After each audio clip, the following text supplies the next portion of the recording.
दोस्तों, इस कहानी का शीर्षक है 3 सवाल।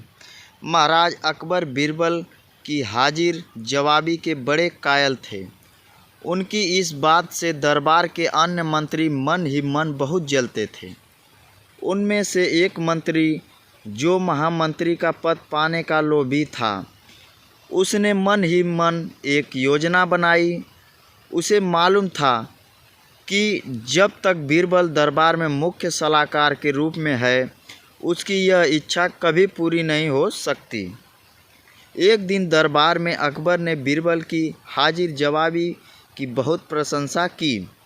यह सब सुनकर उस मंत्री को बहुत गुस्सा आया।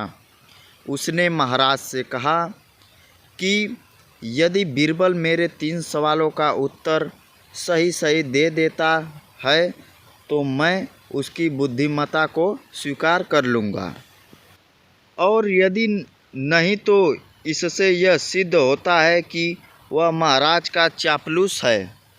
अकबर को मालूम था कि बीरबल उसके सवालों का जवाब जरूर देगा, इसीलिए उन्होंने उस मंत्री की बात स्वीकार कर ली।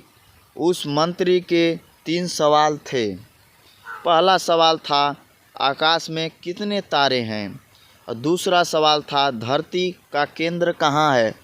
और तीसरा सवाल, सारे संसार में कितने स्त्री और कितने पुरुष हैं? अकबर ने फौरन बीरबल से इन तीनों सवालों के जवाब देने के लिए कहा और शर्त रखी कि यदि वह इनका उत्तर नहीं जानता है तो मुख्य सलाहकार का पद छोड़ने के लिए तैयार रहे। बीरबल ने कहा, तो सुनिए महाराज। पहला सवाल। बीरबल ने एक भेड़ मंगवाई और कहा, जितने बाल इस भेड़ के शरीर पर हैं, आकाश में उतने ही तारे हैं। मेरे दोस्त, गिनकर तसल्ली कर लो, बीरबल ने मंत्री की तरफ मुस्कुराते हुए कहा। दूसरा सवाल। बीरबल ने जमीन पर कुछ लकीरें खींची और कुछ हिसाब लगाया।